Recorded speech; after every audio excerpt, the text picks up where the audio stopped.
concrete evidence necessary to convict. We must not rush to judgment, but instead focus on the truth, as it is our duty to ensure justice is served for all parties involved. Thank you. Thank you. Prosecutioner, can you call your first witness, please? Joshua.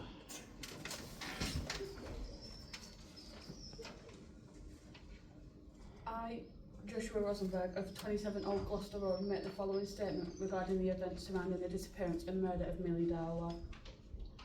On the 21st of March 2002, at approximately 3:07 p.m, Millie left Heathside School in Weybridge, Surrey, and walked to Weybridge railway station with a friend. They travelled to Walton-on-Thames railway station and spent time at the station cafe. At 3:47, Millie called her father to inform him that she will be home in about half an hour. She left the cafe at 4:05 p.m. and was last seen walking along Station Avenue at approximately 4:08. A CCTV camera further along the road did not capture any images of her.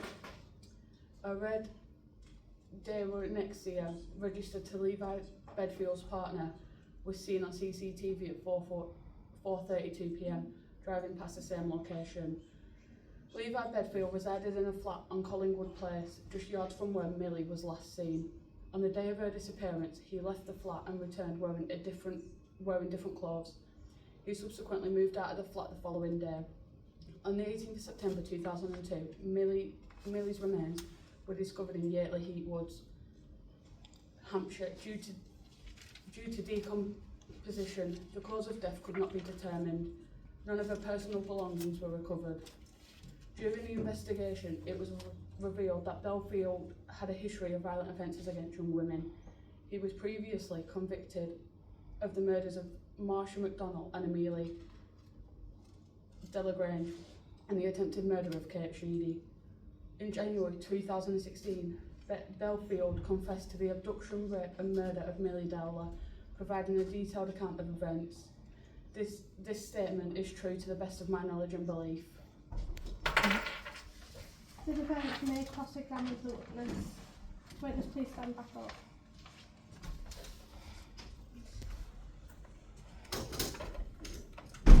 Defence, may you please stand up.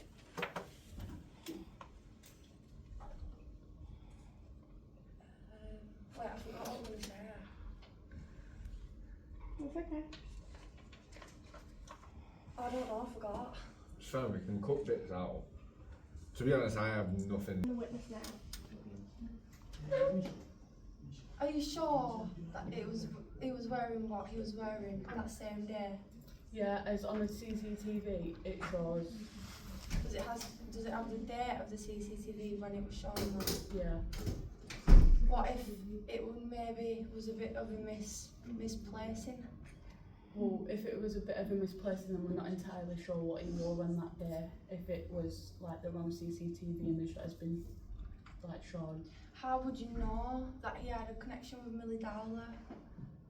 We don't know that he had a connection with Millie Dowler, but we believe that because of his multiple offences against women to do with rape, murder, abduction, and stuff like that, that he could be the main suspect in the case. Alright, thank you. Thank you. Prosecutioner, you may call your first witness. Pardon? You may call your first witness. Oh, sorry. You may call your first witness. Midge Khan.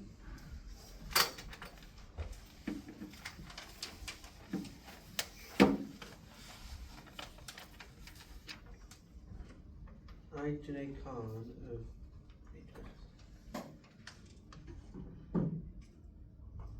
make this statement in support of the defence in the case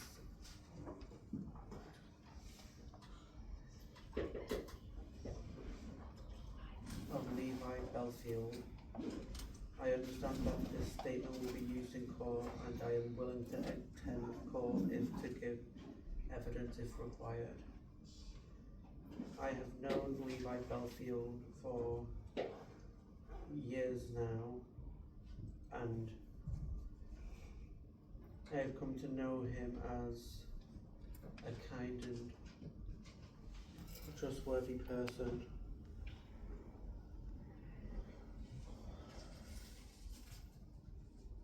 On the day of the attack, I was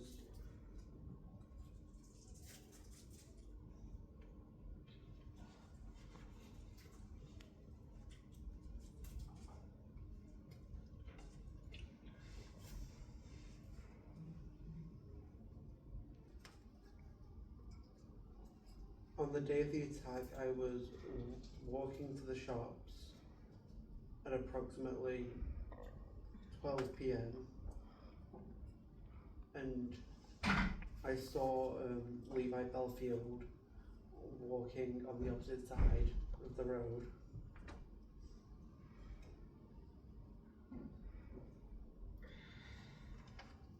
From my experience, Levi Belfield has always been a very calm and helpful person. I have never seen them behave in a way that would suggest they are capable of committing the crime they have been accused of. I confirm that the contents of the statement are true to the best of my knowledge and belief. I understand that if I have wrongly stated anything which I know to be false, I may be liable to prosecution. Ask the witness questions. May you both please stand up?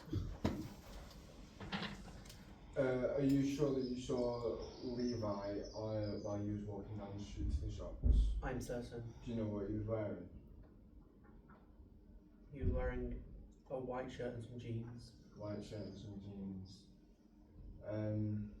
What time did you say that you was walking to the shops? 12 p.m. 12 p.m. That's all I need to ask. Thank you. Both prosecution and defence have now rested their case. The attorney will now present their final arguments. Prosecution, may you begin. Your final statement. I don't know. Proceed with your closing argument. I'm not defence. Oh, sorry, prosecutioner. The evidence is damning. Forensic links, CCTV, mobile phone data, and eyewitness reports. You will hear from former partners who describe a man obsessed with control and rage, a man who threatened, assaulted, and terrorized those closest to him. Levi Belfield believed he was smarter than the law. He changed vehicles, altered his appearance, and moved frequently, but the truth caught up with him. By the end of this trial, you will not doubt that Levi Belfield is guilty of these murders. Justice has been long incoming, but it must now be served. Thank you. Thank you. Defence, may you please continue your closing argument? Ladies and gentlemen of the jury, as we sit here now and reach the conclusion of this trial, I urge you to reflect deeply on the evidence that has been presented. The prosecution has painted a picture of guilt, but we must remember that the cornerstone of our justice system is the presumption of innocence. Throughout this trial, we have heard different testimonies and seen evidence that, while compelling, is not definitive.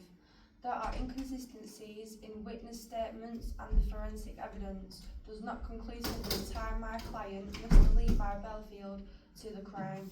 We must ask ourselves, is there enough evidence to remove all reasonable doubt? Furthermore, we must consider the possibility of alternative suspects and the chaotic nature of the investigation. It's crucial that you do not let emotions cloud your judgment. This case is not just about Millie Dowler, it's also about ensuring that justice is served correctly and fairly. In conclusion, I ask you to consider all the evidence carefully and to remember that it is not your job to prove my client's innocence, but rather to ensure that the prosecution has met its burden of proof. Ladies and gentlemen, thank you for listening. Thank you. Members of the jury, you have now heard the testimony concerning the case. It is now up to you to determine the facts. You and you alone are given the facts, and you have to decide whether Levi Belfield is guilty or not guilty. He is guilty.